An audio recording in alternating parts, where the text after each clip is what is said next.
Bonjour et bienvenue sur Prenons un café, le podcast qui parle de parentalité, mais surtout d'humanité, sans tabou ni complexe. Je suis Élise Bulté et chaque mardi, je te propose des conversations avec des humains et des humaines concernés de près ou de loin par la parentalité.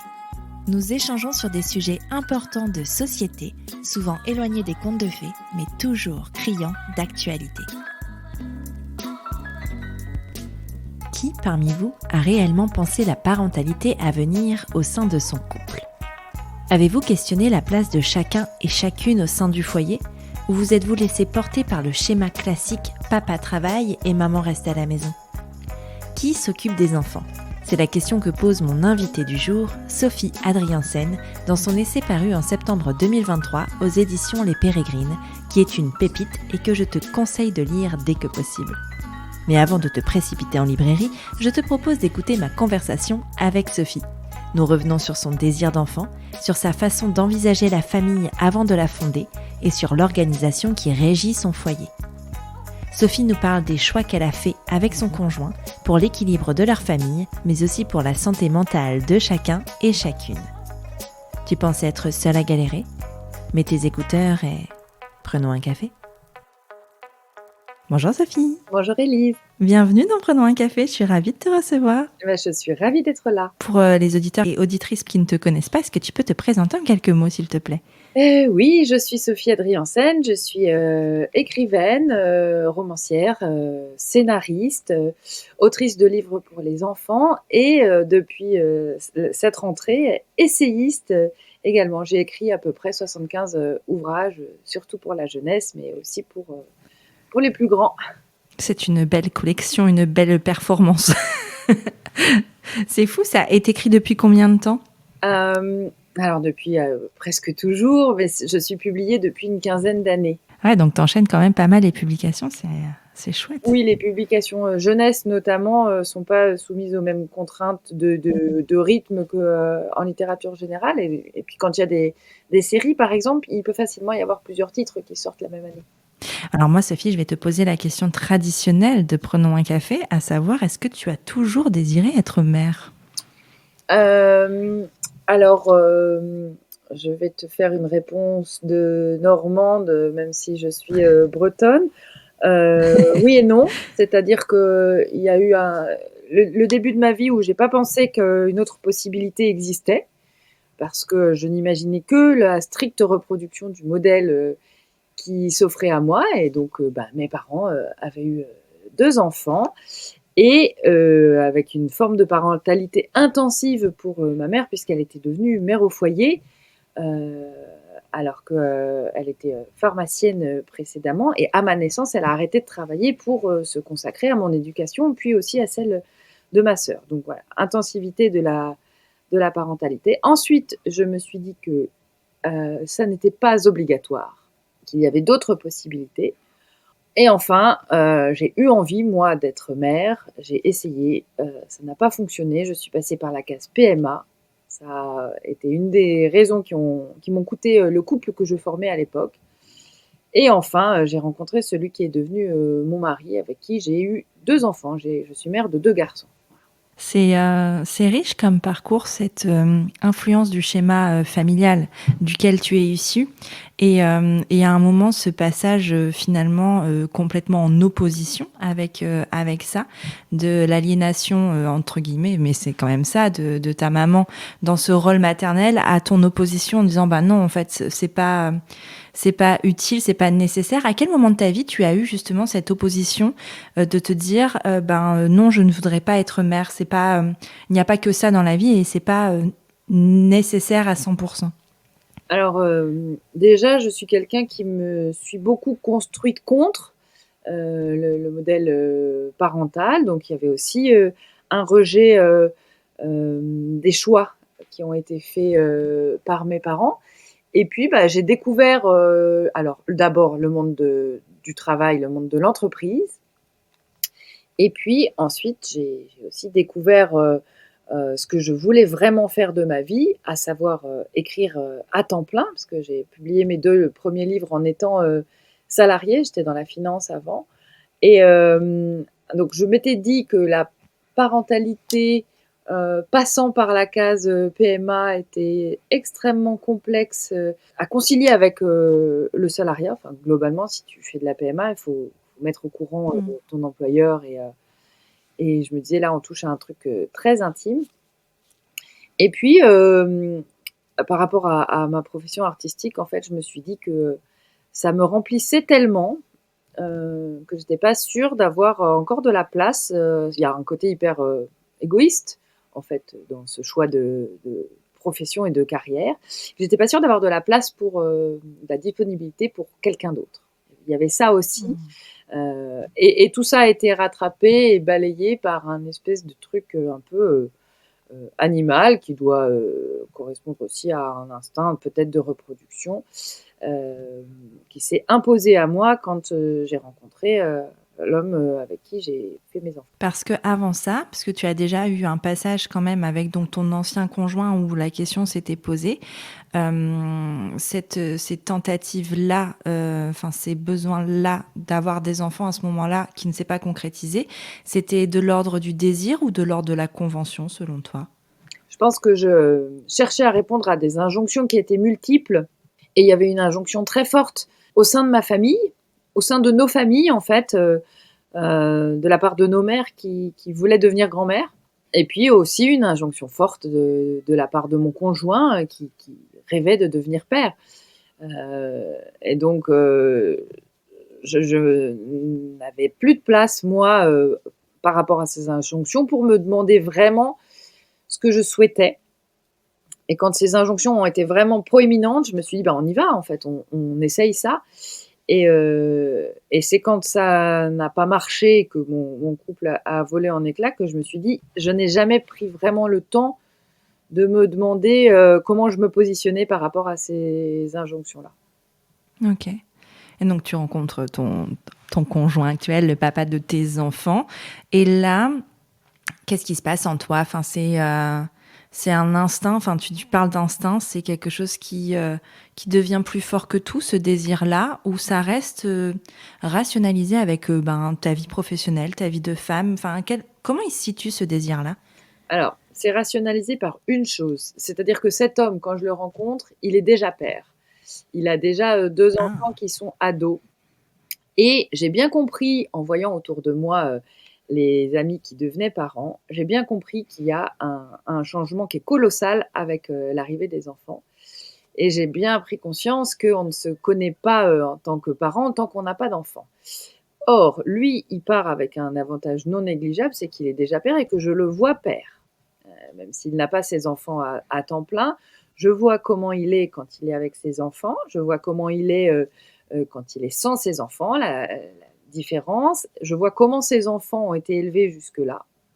Et donc, je devine quel père il pourrait être si on avait des enfants. Et c'est lui qui en parle, d'abord. C'est lui qui amène le sujet et qui propose finalement de faire de moi une mère, qu'on ait des enfants ensemble, parce qu'il doit bien sentir que ce désir existe quelque part en moi.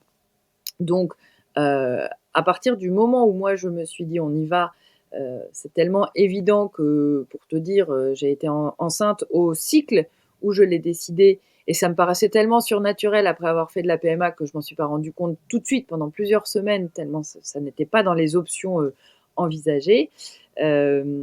Mais donc, voilà, quand j'ai décidé d'y aller, là, j'ai mis de côté tous les éléments un petit peu rationnels que j'avais pu valider avant et qui le concernaient surtout lui, dans le fait de s'occuper des enfants. C'est intéressant ce que tu dis parce que c'est comme une forme de casting ou d'audition sur la paternité. C'est vrai que quand tu as des enfants avec quelqu'un qui n'a pas d'enfants, et c'est quand même souvent le cas, on devient parent en couple, donc, mais on ne connaît pas le parent, on se connaît déjà pas soi en tant que futur parent et en tant que, on ne sait pas quel parent on sera et quelles seront nos aspirations et on ne sait pas en fait en face ce qui va se passer, donc c'est assez intéressant ce côté... du coup, j'ai déjà observé comment tu te comportais avec tes enfants. Et donc, en fait, cette phase-là de toi me convient pour une future parentalité. J'essaye de réfléchir à est-ce qu'on pourrait appliquer ce genre de choses quand on n'a pas d'enfant. Non, parce que clairement, quand on n'y est pas confronté, c'est pas possible, mais c'est intéressant. Est-ce qu'on pourrait pas inventer des stages pour avoir de l'observation de ton conjoint ou ta conjointe dans la situation parentale? Ça pourrait être intéressant, mais ouais, c'est donc, ouais, je trouve ça vraiment ouais, intéressant. Ça fait 4 fois que je le dis, mais c'est vraiment le cas. Ce qui n'est pas uniquement positif, c'est-à-dire que ça m'est revenu en boomerang après la naissance de mon premier enfant parce que je me suis rendu compte que j'aurais aimé euh, douter avec quelqu'un, hésiter avec quelqu'un, ne pas savoir quoi faire avec quelqu'un. Et que là, ce qui à la fois me rassurait, son espèce de confiance, son expérience tout simplement, et ben, elle venait aussi appuyer sur le syndrome de l'imposteur que je ressentais. Et ça a créé un décalage. Donc voilà, ça n'est pas seulement plus simple, forcément, de faire un enfant avec quelqu'un qui en a déjà eu. Parce que, tu l'as dit, la plupart du temps, on apprend ensemble. Et là, il y a eu un moment où j'aurais aimé apprendre au même rythme que quelqu'un pour ne pas me sentir vraiment larguée loin derrière. Ouais, en décalage. Parce que toi, tu vivais des choses pour la première fois et pas n'importe quelle chose. Quand même, c'est bouleversant. Et quand la personne en face, c'est pas le cas, même si c'est la première fois avec toi, il a déjà vécu les bouleversements de la parentalité précédemment. Donc, et puis on sait, enfin, on oublie un petit peu ce que c'est que de devenir parent là pour la première fois quand le temps passe. Donc, c'est peut-être un peu plus compliqué d'être dans l'empathie. Oui, je vois bien ce syndrome de l'imposteur, comment il peut se manifester. Est-ce que tu avais tendance, par exemple, à sursolliciter son avis sur tes gestes au quotidien ou sur ta façon d'être mère? Oui, concrètement, je partais du principe que lui, il savait et que moi, je ne savais pas. Et régulièrement, il y avait des petites choses qui venaient me le confirmer, mais des choses aussi basiques que la première couche. Je veux dire, je ne l'ai pas trop serrée parce que j'avais peur de faire mal à mon bébé. Résultat, elle a fui. Ça ne m'est arrivé qu'une fois. Mais à ce moment-là, je me suis dit, mais même mettre une couche, je ne sais pas faire. Et donc, c'est lui qui m'a montré. Il a eu besoin de me montrer une seule fois. Et ensuite, c'était bon pour des années de couches. Ouais. Et pourtant, enfin, c'est ce qui arrive à la plupart des parents qui deviennent parents pour la première fois. Enfin, je veux dire, à un moment, lui, il a certainement foiré sa première couche aussi. Mais voilà, sauf que c'était pas devant moi, c'était pas. Ouais, du coup, j'avais l'impression que concernant la parentalité, en fait, lui, c'était vraiment le sachant, l'expérimenté. Euh, donc, alors, ça a plein de bons côtés parce que j'ai des amis qui sont allés moult fois aux urgences pédiatriques ou à l'hôpital la nuit.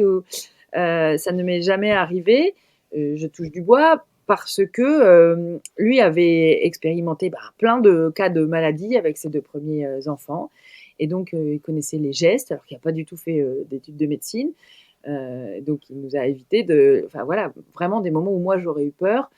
Lui, il a su quoi faire. Mais effectivement, ça aussi, ça venait confirmer le fait qu'il savait et que moi j'étais celle qui pouvait paniquer ou tâtonner ou ne pas savoir du tout, quoi. Ouais, carrément. Alors moi, j'ai plusieurs questions qui me viennent, mais donc du coup, je vais partir sur la branche chronologique et je retiens ma question qui viendra plus tard. Quand tu es tombée enceinte, donc ce premier enfant, est-ce que le schéma dans lequel toi tu as grandi avec cette maternité finalement, ce don de soi de la maternité exclusif, t'es revenu dans la figure et qu'est-ce que tu as fait de ça, toi? Alors pendant ma grossesse, j'ai éprouvé le besoin d'aller parler à une psy spécialisée en périnatalité parce que je ne voulais pas être ma mère comme mère. Et je ne voulais pas non plus lui laisser trop de place dans ma maternité, qui donc du coup était très attendue. Et je pressentais une intrusivité dont je ne voulais pas. Et donc j'ai eu besoin de me libérer de ces angoisses-là pendant ma grossesse. Et déjà beaucoup de parler avec mon conjoint pour décider, donc là strictement théoriquement, mais de ce que je voulais, de ce qu'on allait faire en fait à l'arrivée de l'enfant.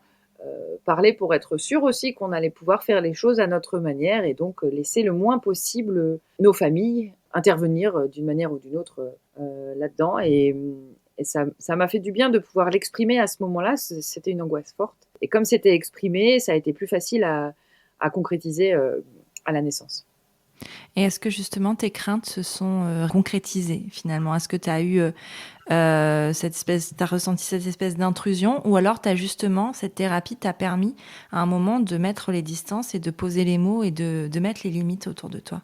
Alors voilà, c'est ça. Le truc, c'est que moi, je crois que les thérapies, c'est toujours par rapport à soi. Donc moi, j'ai pris conscience de ce que je ne voulais pas et c'est moi qui place les limites. Les désirs des autres ou les envies des autres par rapport à mes enfants, je dirais, ça les regarde. C'est moi qui fixe, c'est nous à la maison qui fixons les règles et ce qui nous permet de sentir que notre espace en fait est préservé. Et tu disais que justement, vous aviez abordé la question de l'après, de l'arrivée de l'enfant avec ton conjoint, et de comment ça allait se passer, quelles allaient être vos décisions sur l'accueil. Et c'était quoi les sujets exactement abordés?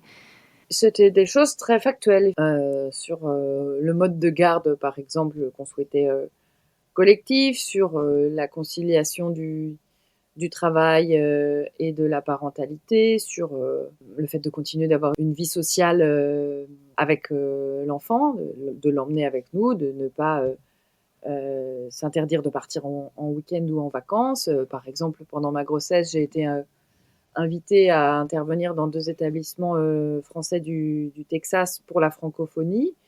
La francophonie, c'est le 18 mars chaque année et mon terme, c'était genre le 15 février. Donc c'est-à-dire que quand j'ai dû accepter cette invitation, je n'avais pas la date de naissance de mon enfant. Donc évidemment, pas de possibilité d'entamer les démarches administratives de type faire un passeport pour pour aller aux États-Unis. Et on avait décidé qu'on irait en fait tous ensemble et qu'on prendrait le temps et que mon conjoint utiliserait ses jours de congé paternité pour ça. Et on a réussi à le faire en partant vraiment juste avant. Mais voilà, on avait décidé que la maternité ou la parentalité ne serait pas un frein pour différents projets et même que voilà, on avait plaisir à faire un certain nombre de choses à deux. On voulait rester sur la même tendance à trois.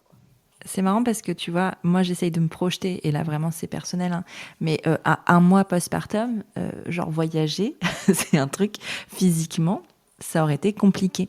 Est-ce que c'est quelque chose que tu avais appréhendé, toi? Pas du tout. En fait, je pense que c'est mieux que je ne me sois pas projetée. Sinon, je n'aurais pas dit oui.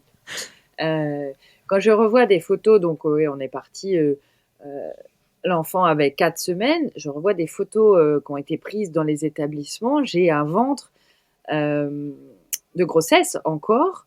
D'ailleurs, je me souviens d'une femme dans un supermarché aux États-Unis. Je n'étais pas avec mon enfant, il était avec son papa dans un autre rayon.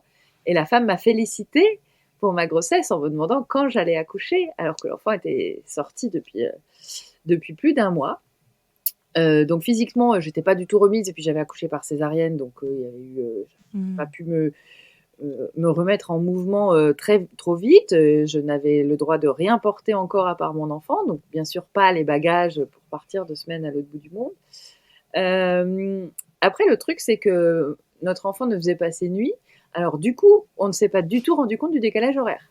Ça, c'était l'avantage, c'est que de toute façon, ça s'est très bien passé. On était de toute façon jet-lagués depuis la naissance.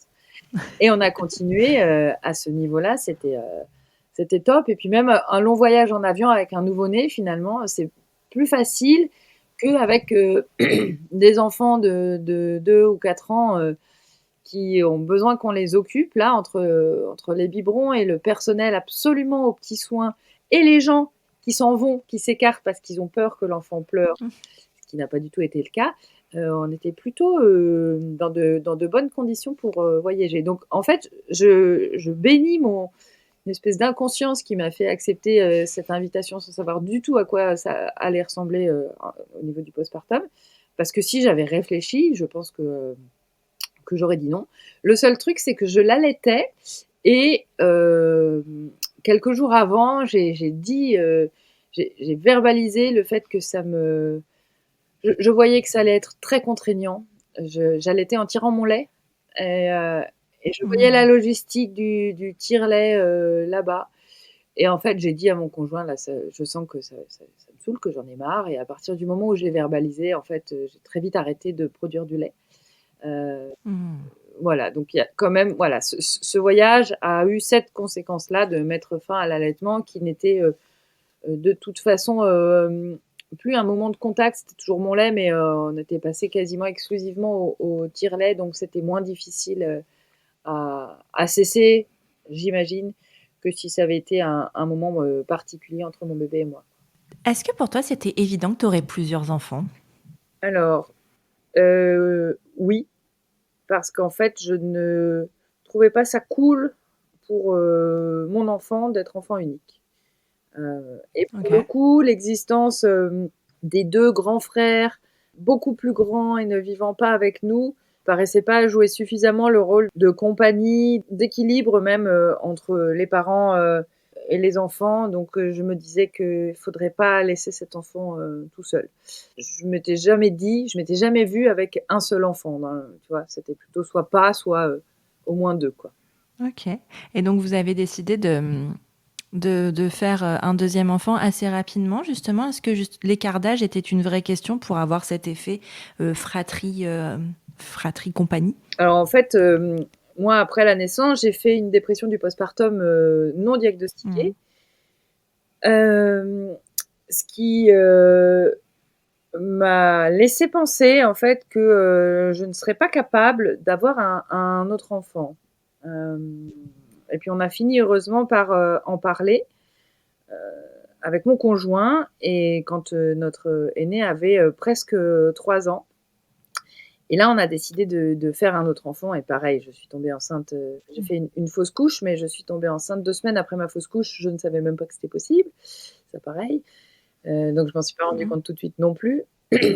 Mais donc du coup, cette dépression, elle a duré, 3 ans. Enfin, j'en ai pris conscience en étant Mmh. enceinte, de nouveau et je me dis qu'il s'en est fallu de peu pour qu'elle, me retienne d'avoir un autre enfant, alors qu'en fait, c'est l'arrivée de l'autre enfant, et la grossesse d'abord qui, d'une part, m'a fait prendre conscience de la dépression, m'a permis d'y mettre fin et de faire en sorte de ne pas en vivre une deuxième et finalement à réparer, beaucoup de choses. Donc je me félicite, Mmh. au quotidien qu'on ait pris, cette, décision-là et dans l'absolu, en fait, donc mes enfants ont presque 4 ans d'écart, ce qui correspond à peu près à l'écart que j'ai moi avec ma jeune sœur et sur le papier, j'aurais bien imaginé des écarts, un écart plus petit, hem, mais bah, j'ai pas, réussi à remonter à la surface en fait, avant ça, dans cette espèce de tsunami, de la naissance et donc il a fallu, ouais voilà, vraiment remonter à la surface pour, envisager la suite et ça a pris du temps. Elle se manifestait comment, ta dépression postpartum? Et je veux dire, elle a été non diagnostiquée, donc c'est, quelque chose dont tu ne parlais pas, de ce mal-être? Non, parce que, j'étais incapable de savoir quels mots, poser, là-dessus et alors je t'ai dit que j'étais allée voir une psy pendant ma grossesse, mais ça, c'est aussi un truc, Mmh. je viens d'un milieu familial dans lequel, la santé mentale, heu, n'existe pas. C'est pas un sujet, on ne doit pas avoir de problème à ce niveau-là, sinon c'est qu'on est, faible et ou fou, et il y a l'idée qu'on a été élevé pour, n'appartenir à aucune de ces 2 catégories.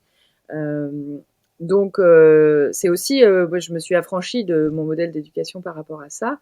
Hem, mais malgré tout, ça reste pas simple d'admettre, hem, une vulnérabilité, heu, des faiblesses. Je trouve que la faiblesse, en soi, c'est pas du tout, heu, problématique et donc moi j'ai là, tout le monde me disait, que tout allait bien.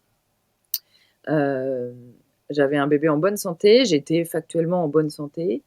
Je me disais que là, moi, je n'avais pas le droit d'exprimer un quelconque, mal-être, y compris avec mon conjoint. Donc lui, il voyait bien qu'il y avait un truc qui n'allait pas, mais j'étais pas capable de mettre le moindre mot, là-dessus. Et comme lui, comme moi d'ailleurs, on n'avait jamais entendu parler de dépression du postpartum. On avait entendu parler du baby blues, mais pas de plus que ça.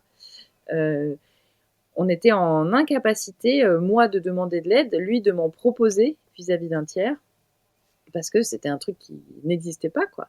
Et moi, je pensais que, en fait, je venais de comprendre, d'entrer dans le secret le mieux gardé depuis la nuit des temps entre les femmes, celui de la maternité. J'ai pensé que tout le monde ressentait ça, en fait, le fait de se sentir vidé de toute énergie, de toute joie.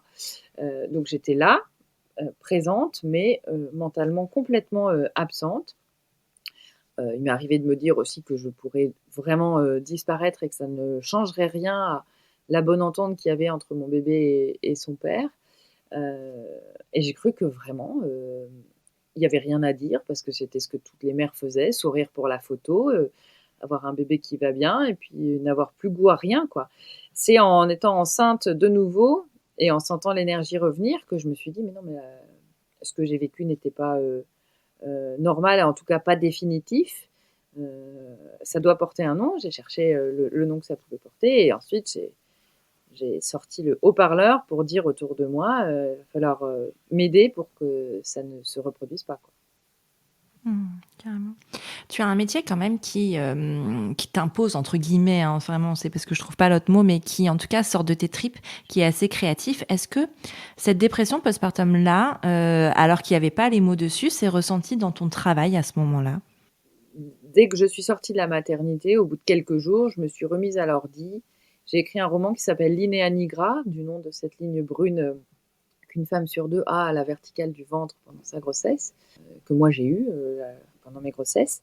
Et j'ai écrit parce que j'avais besoin de comprendre ce qui venait de se passer. Mon accouchement s'était passé extrêmement rapidement. J'avais besoin de consigner, de laisser une trace des choses, de noter les petits gestes, les petits détails. J'avais besoin de ça pour dépasser l'accouchement. J'avais besoin de ça pour accepter le fait que j'étais en train de devenir mère, même si j'attendais toujours l'arrivée de l'instinct maternel qui ne m'avait pas été livré à la maternité avec la valisette d'échantillons.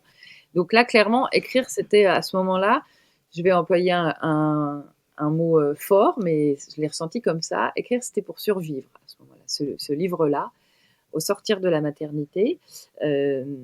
Alors maintenant, quand j'en relis des passages en fonction des demandes de relire, par exemple, je me rends bien compte que c'est aussi le roman d'une dépression du postpartum.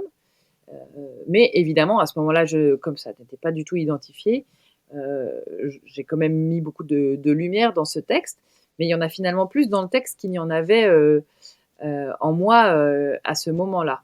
Donc oui, oui, ça se, je ne peux écrire qu'avec ce que je suis, donc mes textes aussi traduisent ou trahissent les états d'esprit par lesquels je passe en fonction des phases de ma vie, quoi. Parce que tu écris justement quand même beaucoup sur la maternité et sur ce qui se passe. Enfin, la laisser en l'occurrence, mais aussi dans tout ce qui va être autour dans la fiction. C'est un sujet qui t'animait avant ou c'est vraiment cette entrée dans la maternité qui t'a donné envie de prendre la parole sur ce sujet et d'en parler? Ça m'animait avant. Ça m'anime, ça m'intéresse depuis que j'ai une vingtaine d'années et que je me suis intéressée aux études de sage-femme, au métier de sage-femme globalement, en découvrant par l'intermédiaire de ma correspondante allemande qui faisait des études de sage-femme en Allemagne, en découvrant qu'il y avait des approches radicalement différentes d'un pays à l'autre. De là, j'ai commencé à lire les livres de Martin Winkler et j'ai commencé à ce moment-là à ressentir une très vive colère pour, au sens large, le sujet des violences obstétricales. Donc c'est par ces questions-là de droit des femmes à disposer de leur corps au moment de l'accouchement, de oui, vraiment de colère sur ces questions-là et de militantisme que j'ai abordé à l'écrit le sujet de la maternité avant d'aller dans des dimensions un peu plus larges de transmission, d'héritage immatériel entre les générations. Mais ma première approche de la maternité par la fiction tournait autour vraiment du corps euh, Mmh. et de la maltraitance médicale. Tu parlais de l'arrivée de ton deuxième enfant, qui a changé quand même beaucoup de choses dans ta vie. Qu'est-ce que tu as mis en place justement? Donc tu tombes enceinte, c'est ce que je reprends ce que tu dis. Tu te rends bien compte que cette nouvelle énergie est positive et que ce que tu vivais depuis déjà 3 ans était très négatif. À ce moment-là, donc tu prends la parole, tu en parles autour de toi, mais qu'est-ce que tu mets concrètement en place pour aller mieux et pour sortir la tête de l'eau? Euh, C'est-à-dire que, en fait, j'ai dit à, à mon conjoint, ma sage-femme, la sage-femme libérale qui me suivait, et à moi-même, qu'il faudrait être attentif à différents signaux, euh, notamment ma fatigue, et le fait de l'avoir dit, de savoir que si je disais je suis fatiguée, ça allait être entendu différemment que quand j'avais pu le dire la première fois. Ça déjà, c'était pour moi très rassurant. J'avais aussi été capable de dire que pour aller bien, j'ai besoin d'écrire et que donc il faudrait me laisser la possibilité de le faire, des espaces pour ça. Et puis c'était aussi concrètement s'organiser au niveau de la famille pour que je puisse avoir du temps pour aller voir une sage-femme acupunctrice pour, pour travailler sur les énergies post-accouchement, euh, recevoir un soin rebozo pour resserrer mon bassin. Concrètement, je suis même partie une semaine quand mon enfant avait 2 mois euh, dans un centre de thalassothérapie à proximité de la maison, donc avec l'idée que je pouvais rentrer, avec mon mari qui m'avait demandé de ne pas le faire, de ne le faire qu'en cas de vraiment si j'arrivais pas à tenir. Donc là, j'ai laissé les 2 enfants et j'ai dormi des nuits de 8 heures d'affilée. Et j'ai passé une semaine à être massée, à prendre soin de mon corps. Et je suis rentrée dans un état d'esprit radicalement différent. C'est-à-dire que la fatigue avait disparu avec cette semaine-là et j'étais prête à être complètement là pour ma famille. C'est cette semaine-là aussi qui m'a permis d'achever de me remettre de mon deuxième accouchement qui était de nouveau une césarienne, d'accepter de faire la paix aussi psychologiquement avec ça, avec ces 2 césariennes alors que je m'étais préparée la première fois en maison de naissance et la deuxième fois pour une voie Mmh. basse malgré l'utérus cicatriciel. Donc dans les 2 cas, il y avait quand même un écart entre l'accouchement réel et l'accouchement imaginé. J'avais pas, je dis volontairement pas rêvé parce que, mais imaginé en tout cas. Donc voilà, on s'est organisé. Et là pour le coup, le soutien de mon conjoint a été déterminant. Le soutien de mon conjoint et le fait que moi je n'hésite pas du tout à dire oula là ça va pas, il faut que je puisse souffler d'une manière ou d'une autre. C'est ce qui nous a permis, c'est ce qui m'a permis moi de pas vivre un seul épisode dépressif finalement après les montagnes russes hormonales directement post-accouchement. Et parce que je savais que j'avais ce garde-fou à la maison de mon conjoint et puis la sage-femme aussi qui prenait des nouvelles et qui savait qu'il y avait un terrain potentiellement propice à une autre dépression. En fait, ce que moi j'entends dans ce que tu dis, c'est que tu as pu profiter d'une convalescence qui est clairement nécessaire à l'arrivée d'un enfant, tant pour le corps que pour l'esprit, parce que quand même, enfin, c'est des épreuves, hein, des épreuves physiques, des épreuves psychologiques, et en fait, je pense qu'on aurait toutes besoin de ce genre de convalescence à un moment, puisque en fait, en plus, d'autant plus, je sais pas si c'est d'autant plus, mais avec une césarienne qui est une intervention médicale, quand on se fait opérer de quoi que ce soit, on a un temps de convalescence qui n'est pas donné avec la maternité parce que la mère est censée s'occuper à 100% de son enfant et est censée ne plus tellement exister au détriment de son enfant. Ce qui me permet de faire un petit lien avec l'essai, donc tu en parlais au départ, que tu as écrit, qui s'appelle Qui s'occupe des enfants, repenser la parentalité traditionnelle.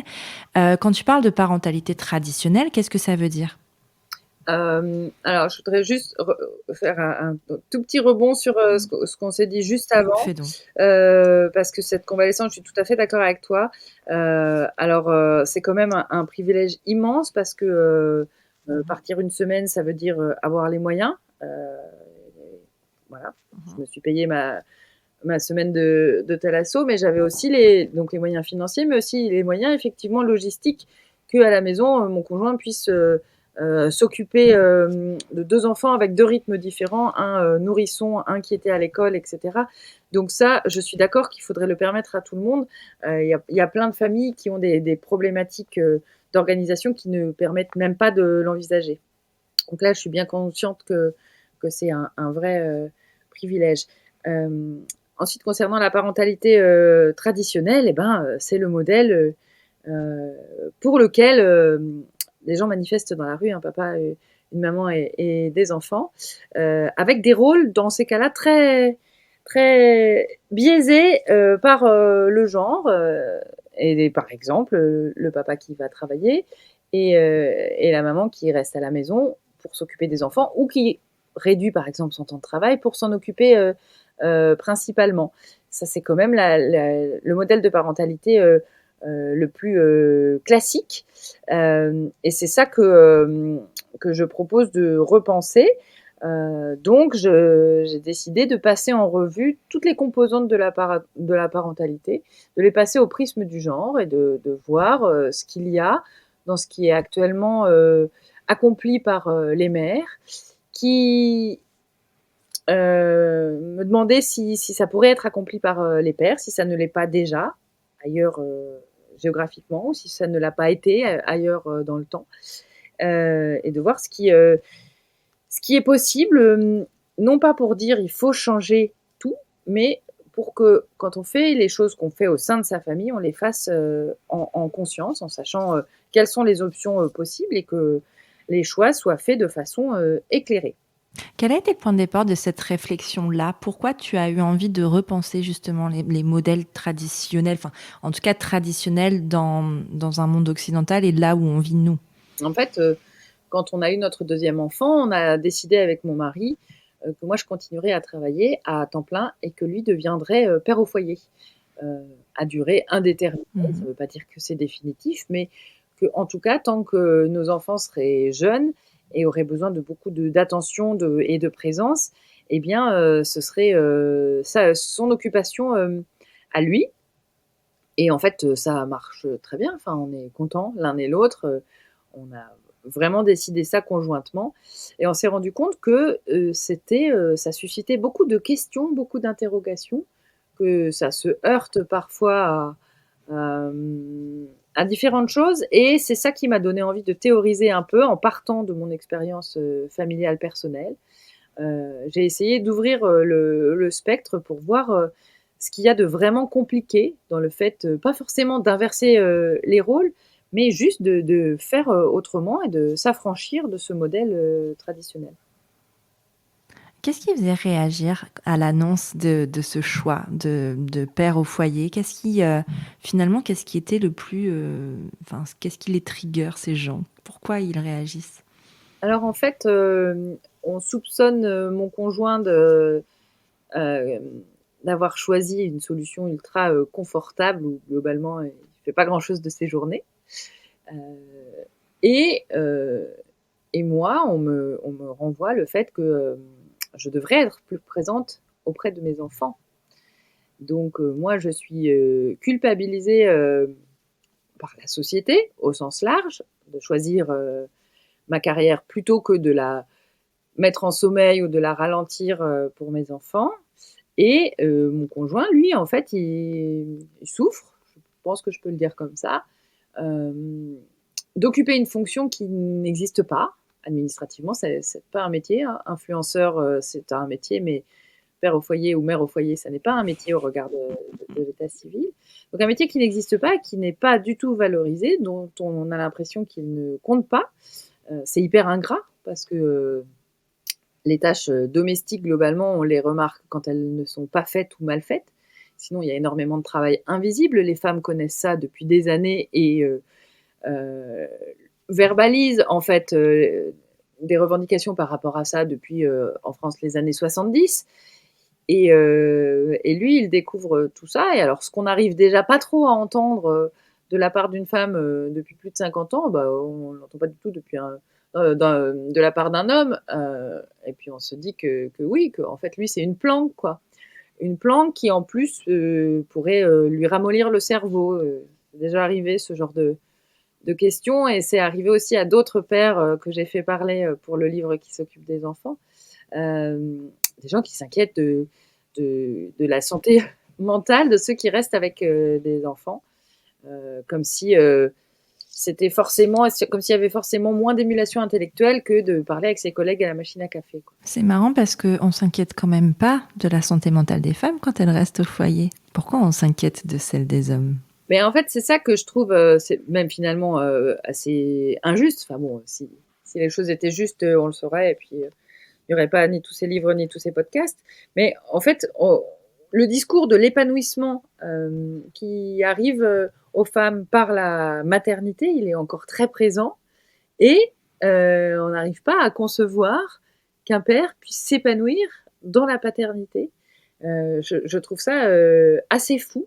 On cherche une explication en fait à ça dans son parcours biographique. Sinon, on ne voit pas pourquoi il pourrait juste euh, trouver que sa place la plus juste est auprès de nos jeunes enfants, sachant que c'est aussi, j'allais dire, un travail d'équipe, parce que moi j'ai pas mal de déplacements, donc je peux aussi partir très sereinement.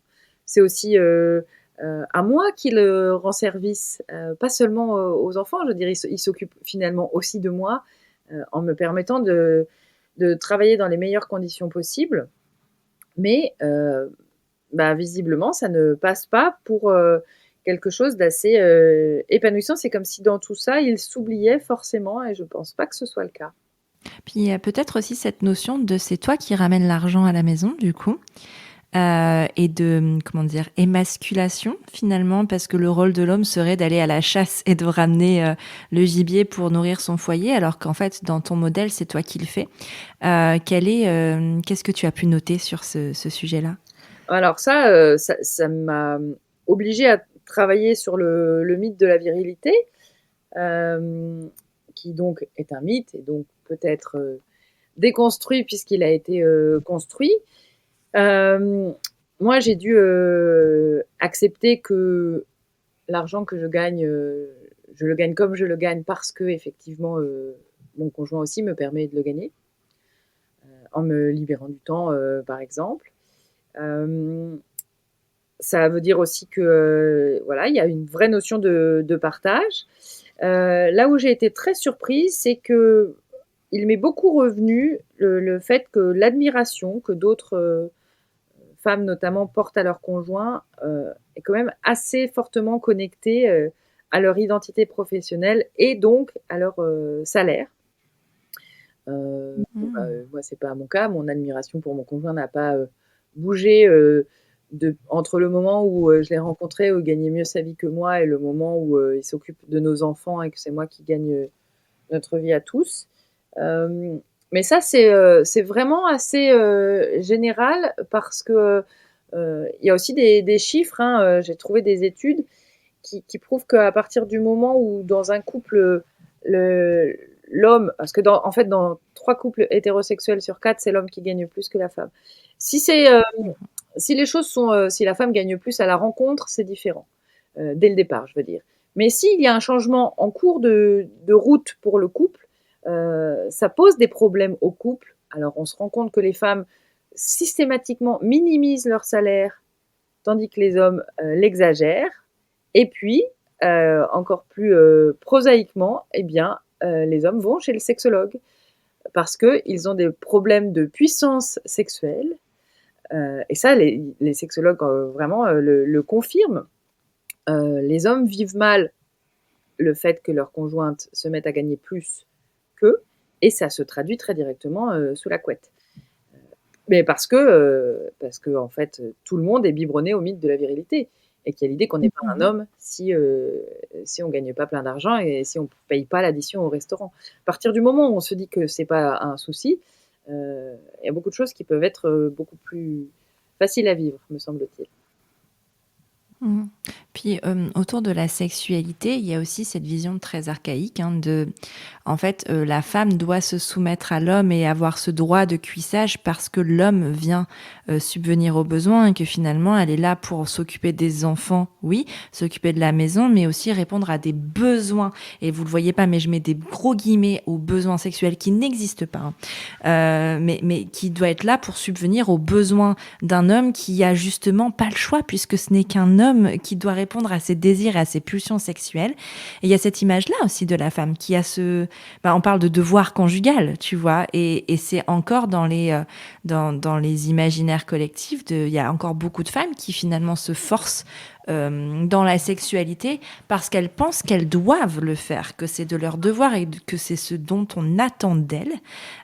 Et donc du coup, quand la situation finalement au sein du couple hétérosexuel est que la femme gagne plus d'argent, bah il y a moins ce rapport-là, parce qu'en fait, la femme a peut-être moins ce côté de redevabilité auprès de l'homme. Et est-ce que l'homme se sent un jour redevable auprès de sa femme de subvenir à ses besoins? Je ne sais pas, mais est-ce que tu as pu noter ce genre de choses, toi? Bah, globalement, ni chez moi, ni dans les couples dont j'ai interrogé l'homme s'occupant entièrement ou principalement des enfants, il ne se sent entretenu. C'est ça qu'on a l'habitude de dire Mm. pour les femmes, en fait. Il n'y a pas la notion de se sentir entretenu. Il y a vraiment, euh, dans les couples, l'idée qu'il y a un moment où il peut y avoir monsieur qui a gagné plus d'argent ou qui a gagné tout l'argent, et à d'autres moments, c'est madame. Mais ça veut dire que c'est des couples qui dialoguent beaucoup Mm. et où du coup, oui, l'idée de partage s'envisage sur le long terme, avec le couple et la famille comme quelque chose de mouvant et de vivant qui évolue au rythme de la vie. Et sur la notion de devoir conjugal, en fait, ce que je trouve terrible, c'est que justement, on a parlé de grossesse et d'accouchement, c'est quelque chose qui est encore rappelé beaucoup après un accouchement par les médecins. Enfin, globalement, il y a l'idée que si au bout de 6 mois, on n'a pas repris les relations sexuelles, et par relations sexuelles, on entend toujours la pénétration, il y a Mhm. aussi l'idée d'une sexualité qui est très convenue, qui est Qui est normé oui, oui, finalement. très normale. Normé, ouais. Alors que pour moi, ce qui devrait indiquer le moment de la reprise des rapports sexuels, c'est l'envie de part et d'autre. Et puis le fait de se sentir prêt. Enfin, en général, ça va avec l'envie. Et on en discute, mais de faire peser aux femmes le poids d'une culpabilité, d'une possible adultère, d'un possible adultère si elles ne reprennent pas les relations intimes avec leur conjoint alors qu'elles elles sont pas du tout en capacité de le faire, je trouve que c'est absolument horrible. Mais ça, dans à peu près tous les livres qui parlent de naissance au sens large, il y a comme ça un chiffre, enfin, une date, un terme à partir duquel il convient de s'inquiéter, quoi. Mais ça, il y en a avec ou sans maternité. Enfin, tu vois, les magazines féminins où mon couple se porte bien si on fait l'amour 3 fois par semaine. Enfin, tu vois, il y a déjà des normes dès le départ qui sont pas forcément déterminées par la maternité. La maternité amène une question de sexualité qui doit être reprise à un moment comme la reprise du travail finalement, qui est une étape presque obligatoire, alors qu'en fait rien n'est obligatoire. Mais j'ai l'impression que cette norme autour de la sexualité, elle est, enfin, elle pèse sur les épaules des femmes depuis le moment où en fait elles sont entre guillemets en capacité, ou à partir du moment où elles commencent leur vie sexuelle en fait, qu'elle se soit de leur plein gré ou pas, parce que il y a aussi tout ce poids de l'histoire de, en fait, la vie sexuelle des femmes, c'était pas un choix avant pour les femmes de la débuter à ce moment-là, c'est qu'elles étaient obligées par le mariage. Donc en fait, il y a vraiment cette donnée d'émancipation aussi, de prendre le pouvoir sur son corps et sur son désir et de décider qui peut poser problème dans un système qui est dit patriarcal, dans un système où l'homme est censé être au-dessus de la femme, dans tous les sens du terme d'ailleurs, hein, aussi bien symboliquement que physiquement. Il y a vraiment ces questions-là qui se posent. Et en fait, moi, ce que j'entends dans ce que tu dis, dans les couples justement qui ont décidé de d'adopter un autre mode de vie, c'est aussi cette déconstruction du patriarcat au sein du couple, mais c'est pas juste après peut-être je sais pas à quel moment ça arrive dans la vie d'un homme qui se déconstruit. Est-ce que c'est amené par une femme ou est-ce que c'est quelque chose qui se fait tout seul? Mais dans tous les cas, il y a et je fais le geste, hein, mais il y a un moment, cet équilibre qui se crée aussi. Ce niveau vraiment d'égalité et pas une égalité comment dire, factice qu'on pourrait cacher derrière une égalité de salaire, par exemple, dans l'emploi, enfin, ce genre de choses. Il y a une vraie égalité au sein des couples, finalement, qui font des choix différents. On n'est pas obligé d'en passer par rester au foyer non plus, parce qu'en fait, c'est une question que je voulais te poser aussi, parce que on n'est pas obligé de rester au foyer, qui est un des parents, quel qu'il soit, restant au foyer. Il y a aussi d'autres aménagements qui sont possibles. Et là, pour le coup, c'est une expérience personnelle qui parle, où en fait, nous, dans notre couple, on travaille tous les deux, mais on a des aménagements tous les deux, c'est-à-dire qu'on travaille moins tous les deux. Pour pouvoir subvenir à la réalité de notre enfant qui grandit, donc qui en a peut-être un peu moins besoin, mais en tout cas c'était vrai, très très vrai au début de sa vie, où vraiment le choix a été fait ensemble et pas juste un qui ne travaille plus et l'autre qui travaille à temps plein. Mais ça, encore une fois, je pense que c'est une question de communication et de désir profond de l'être humain dans sa vision de la parentalité, mais de sa vie professionnelle aussi. Oui, effectivement, on n'est pas obligé d'aller à quelque chose d'aussi, je ne sais pas si on doit dire extrême ou radical. Dans les faits, les chiffres montrent bien que dans la plupart des couples, des couples hétéros, la personne qui aménage son temps de travail ou qui le réduit ou qui passe à temps partiel ou qui prend un congé parental, c'est la mère. Et effectivement, il y a d'autres possibilités. Et on peut aussi se dire qu'on est sur des cycles, qu'en fonction de cycles, l'un va penser davantage à sa carrière et qu'ensuite on inverse. Ou alors, comme toi tu l'as dit, que c'est de façon conjointe en fait qu'on adapte son temps de travail. Il y a plein de choses, mais effectivement, il faut commencer par en parler et pas se dire, ok, ben en fait, c'est forcément moi la mère qui vais devoir être la variable d'ajustement. Carrément. Et il y a aussi ce côté, comment dire? En fait, les femmes arrêtent de travailler plus facilement à la naissance des enfants parce qu'il y a cette inégalité salariale aussi qui est réelle. Parce que du coup, dans le couple, si, comme les hommes gagnent en moyenne beaucoup plus d'argent que les femmes, enlever la partie salariale de l'homme a plus d'impact qu'enlever la partie salariale de la femme. Et ça, c'est une réalité dont on se sert aussi comme excuse. Mais si les femmes avaient la possibilité aussi d'évoluer professionnellement au lieu de s'arrêter de travailler, et là je parle vraiment quand c'est une question, quand c'est pas un choix, quand c'est vraiment on le fait parce que c'est moi qui gagne moins d'argent. Si la femme avait la possibilité de continuer son emploi, si elle le désirait, elle aurait cette possibilité d'évolution et les salaires pourraient être équilibrés. Mais en fait, si il n'y avait pas ces écarts salariales-là, si les inégalités entre les femmes et les hommes n'étaient pas réelles, les questions de qui s'occupe des enfants, elles seraient vraiment plus posées au sein des couples, parce qu'en fait, moi, finalement, j'ai l'impression que c'est une question qui ne se pose même pas. Oui, oui. Et résultat, donc les égalités salariales dont tu parles, tout le monde en est à peu près conscient maintenant, je pense. Mais résultat, la parentalité, elle bénéficie à la carrière des pères durablement et elle pénalise durablement la carrière des mères. Donc, on est dans un cercle vicieux pour l'instant, dont je ne vois pas d'issue possible parce que même le congé paternité sa durée a été allongée. Mais en fait, il n'y a pas d'obligation à prendre ces jours-là. Et puis, on mesure bien ce décalage-là lorsqu'il y a des séparations, lorsque les couples se séparent. Et on voit bien que au sein du couple, la femme s'appauvrit finalement au sein du couple hétéropatriarcal. Et résultat, son niveau de vie est très très dégradé quand il y a une séparation.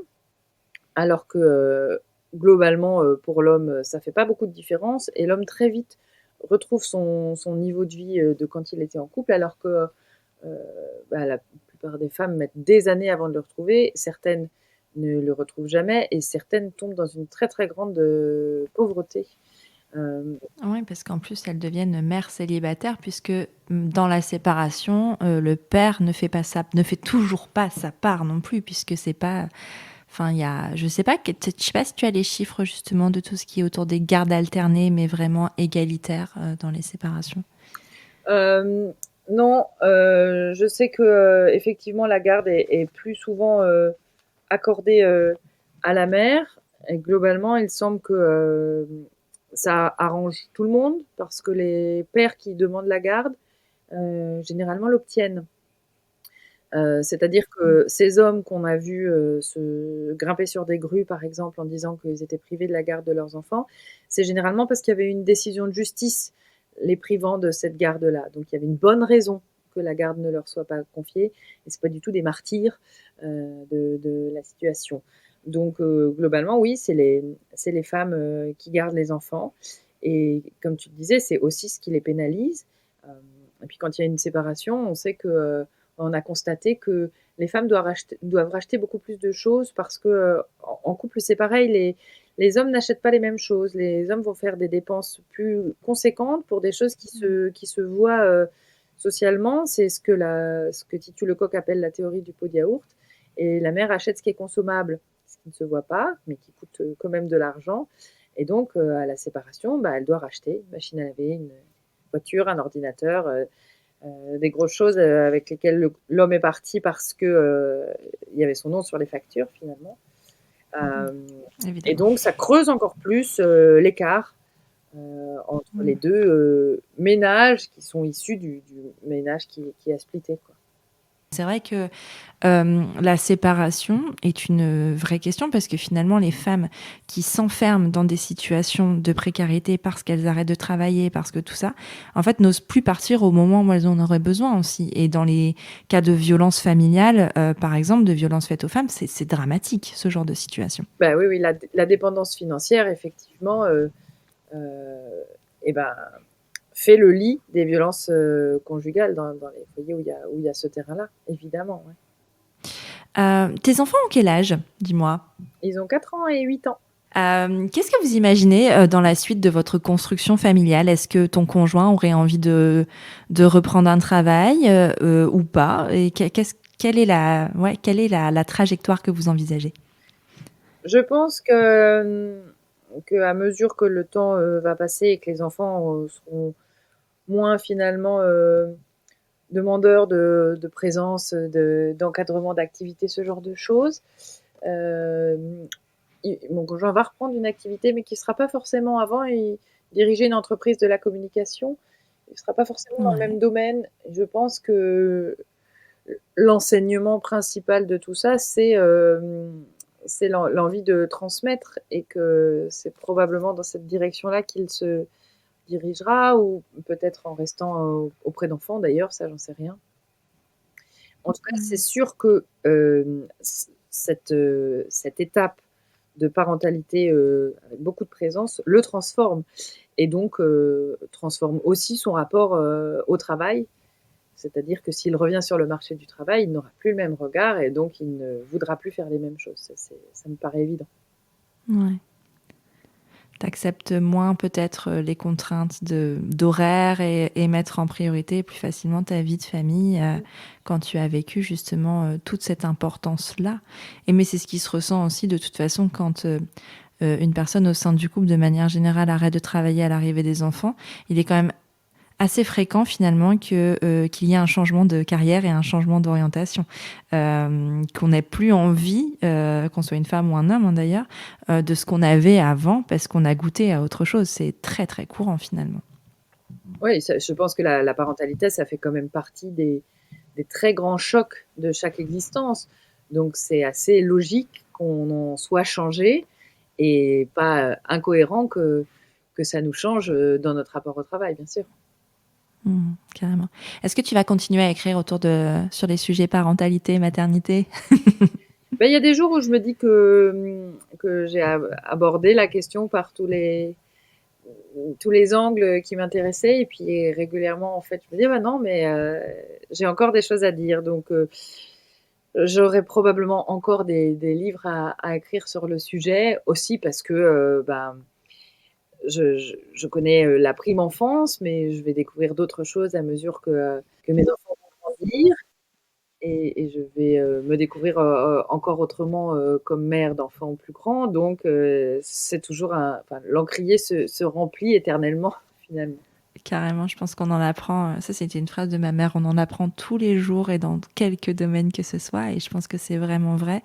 Et d'autant plus en parentalité où on croit que on a tout vu, on a survécu à tout. Et puis en fait, non, les enfants sont pleins de surprises et nous apprennent encore d'autres choses. En tout cas, je te remercie beaucoup, Sophie, pour cet échange. Je vais rappeler le titre de ton essai qui est sorti en septembre, qui s'appelle « Qui s'occupe des enfants? Repenser la parentalité traditionnelle » aux éditions Les Pérégrines. On peut le trouver dans toutes les bonnes librairies, on est d'accord? Oui, exactement. Est-ce que tu as d'autres actus, tu as des choses à nous annoncer autour de tes parutions à venir? Il y aura pas mal d'ouvrages jeunesse en 2024, mais je vais en fait, il y aura 2 bandes dessinées qui vont s'intéresser à la grossesse au sens très large et une fois de plus au droit des femmes à disposer de leur corps pendant cette période particulière et au droit des femmes à décider Dis donc, sur la on a question de la hâte. naissance. Trop Voilà, bien. Mais en tout cas, merci beaucoup pour cet échange et pour tout ton travail, parce que je pense qu'il est vraiment nécessaire, utile, qu'on prenne la parole sur ces sujets-là, et tu le fais admirablement bien, donc bravo pour tout ça. Si jamais les auditeurs ou auditrices veulent échanger avec toi après l'écoute de cet épisode, ça se passe par où? Eh bien, sur Instagram ou avec mon site ou mon blog. Trop bien. Je te remercie beaucoup. Et puis à bientôt, Sophie. Merci beaucoup, Élise. À bientôt. Voilà, c'est terminé pour ce nouvel épisode de Prenons un café. Cet épisode t'a plu? Parle-en à tes amis et partage-le sur Instagram en me taguant @Élise_Prenons un café. Ça reste le moyen le plus efficace pour faire grandir ce podcast. Après ça, tu peux aussi envoyer un max de love à Prenons un café sur Apple Podcast. C'est hyper simple. Tu ouvres ton appli Apple Podcast sur ton iPhone, tu vas sur Prenons un café et tu descends tout en bas. Là, tu mets le nombre d'étoiles que tu souhaites, au choix 5, et tu écris ce que tu veux dans la section Avis. Par exemple, le 27 septembre, Mathilde Dupe écrivait « Tellement magique d'entendre les mots et les réponses aux questions que je me pose sur certains sujets depuis que je suis devenue maman. Ça devrait être pris en charge par la Sécu, tellement ça fait du bien, tellement ça rassure et tellement ça apaise. Merci beaucoup. » C'est moi qui te remercie, Mathilde, pour le temps que tu as consacré à écrire ce message et les mots choisis, car ils me touchent énormément. Tu es sur Prenons un café, le podcast qui parle des sujets de parentalité, mais surtout d'humanité, sans tabou ni complexe. Je te retrouve la semaine prochaine pour un nouvel épisode. Abonne-toi à Prenons un café sur ton appli de podcast préféré pour ne rien manquer. D'ici là, prends bien soin de toi. Autant d'un café.